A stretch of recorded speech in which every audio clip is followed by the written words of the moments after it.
মহার্ঘ ভাতার দাবি সেটা করছেন দীর্ঘদিন ধরে 2016 থেকে সম্ভবত ভাস্করবাবু আপনারা এই দীর্ঘ লড়াই করছেন এবং একটা আইনি দীর্ঘ লড়াই চলেছে।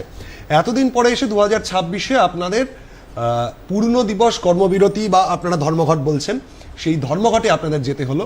কেন এই পরিস্থিতিতে আপনাদের যেতে হলো?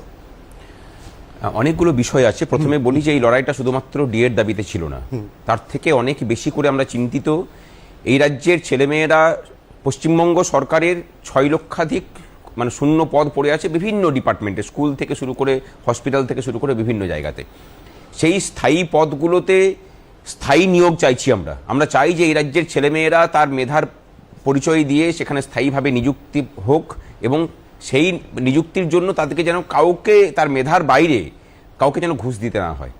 পশ্চিমবঙ্গে আপনারা জানেন যে কোনো কাজ পেতে গেলে এই সরকারি ডিপার্টমেন্টে যে কোনো ডিপার্টমেন্ট হোক না কেন তাকে মানে উৎকোচ দেওয়া ছাড়া অন্য কোনো উপায়ে তিনি তার মেধার মানে উৎকর্ষতা দেখাবার সুযোগ পান না, এবং তারপরেও আদালতের দ্বারস্থ হতে হয়। তারপর তো আদালতের দ্বারস্থ হতেই হবে, সেটা কিছু করার নেই।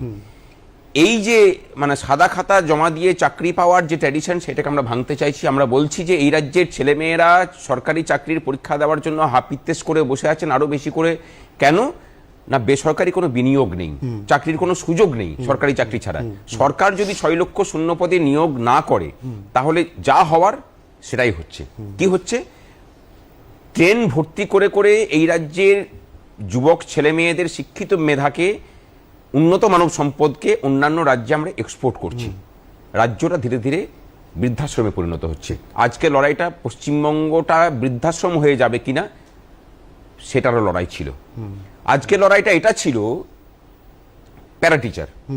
সমগ্র শিক্ষা মিশন নামক একটা প্রকল্প চলে, কেন্দ্রীয় প্রকল্প। সেই প্রকল্পে তারা চাকরি করেন। তাদের সমগোত্রীয় পদে প্যারা টিচার বিভিন্ন রাজ্যে আছে, প্রত্যেকটা রাজ্যে আছে। যা বেতন অন্যান্য রাজ্যের প্যারা টিচাররা পান তার অর্ধেক বেতন এখানে চাকরি করেন। এনএসটিউএফ এর শিক্ষক শিক্ষিকা হরিয়ানার মতো রাজ্যে তারা 60,000 টাকা বেতন পান, আমাদের এখানে 15,000 টাকা। 2 বছর আগে সেটা 21,000 টাকা ছিল, সেটাকে কেটে পড়ে 15,000 টাকা করা হয়েছে। বিভিন্ন ক্ষেত্রের অস্থায়ী কর্মচারী তাদের বেতন দিনকের দিন কমছে। কলেজের অস্থায়ী কর্মচারী তাদের আজ থেকে 15 বছর আগে তারা যে বেতনে চাকরি করতেন এখন এসে নতুন চুক্তিপত্র ধরানো হচ্ছে তার থেকে অর্ধেক বেতনে। আমাদের লড়াইটা এটাও ছিল যে ওই অস্থায়ী কর্মচারীদের জন্য সাম্মানিক বেতন কাঠামো প্রদান করা, ব্যবস্থা করা এবং তাদেরকে স্থায়ীকরণের জন্য লড়াই করা। এবং তার সাথে ছিল ডিএ নামক একটা শব্দ, যেটাকে বাস্তবায়িত করা। পশ্চিমবঙ্গে এই ডিএ নামক শব্দটাকে মোটামুটি নির্বাসন দেওয়া হয়েছে।